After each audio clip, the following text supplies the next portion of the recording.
তার সাথে বসে মদও খাইছে সে গুলশানে একটা বাসায়। ওই হারুন সাহেবের যে মেয়েকে প্রয়োজন পড়তো সেই মেয়ের সাথে কথা বলতো মেয়ে, ওই মেয়ে ওরে ফোন দিয়ে নেওয়া, ওর বাসার মধ্যে বসে ওরা ড্রিঙ্কস করছে। এইগুলো সব ধরনের তথ্য আমার কাছে আছে।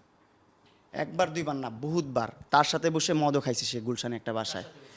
এর জন্যই তো বলি এই বুইরা বেডি এত কিছু করে কিভাবে। সে তো দেখি আমাদের হাউন আঙ্কেলের ঘনিষ্ঠ লাগছিল। ভাই মেয়েরা চাইলে সবকিছুই করতে পারে, বুঝতে পারছেন? একজন ডিবি অফিসারের সাথে পার্টি করে, তার তো পাওয়ার থাকবেই।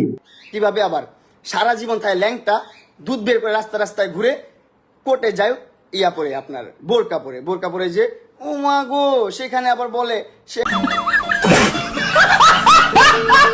মামুন ভাই এগুলো তো আগে জানতাম না, লাইলা এত অশ্লীল। না জানারই কথা, আপনারা দুজনে একসাথে থাকছেন, আপনি তো ভালো জানবেন। কাম সেরে ফেলেছেন ভাই আপনি।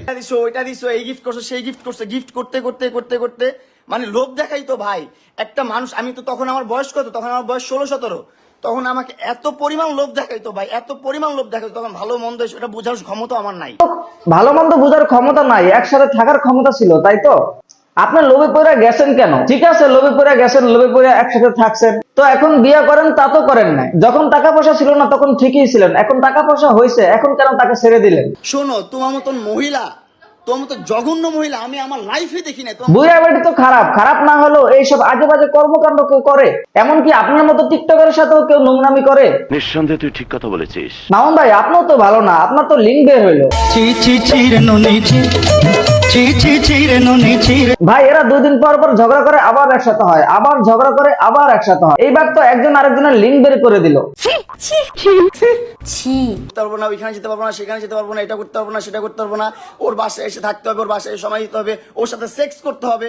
মানলাম সে এগুলা বলছে, তাই বলে কি আপনি তার সাথে এগুলা করবেন? কাম সেরে ফেলেছেন ভাই আপনি। হচ্ছে মরে যেতে হবে, না হলে আরেক হচ্ছে বাংলাদেশ ছেড়ে চলে যেতে হবে।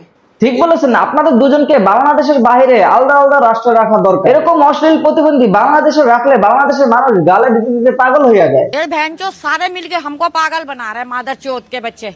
নেক্সট টাইম যদি এরকম নাটক দেখতে পারবেন রোজ কত প্রকার ও কি কি।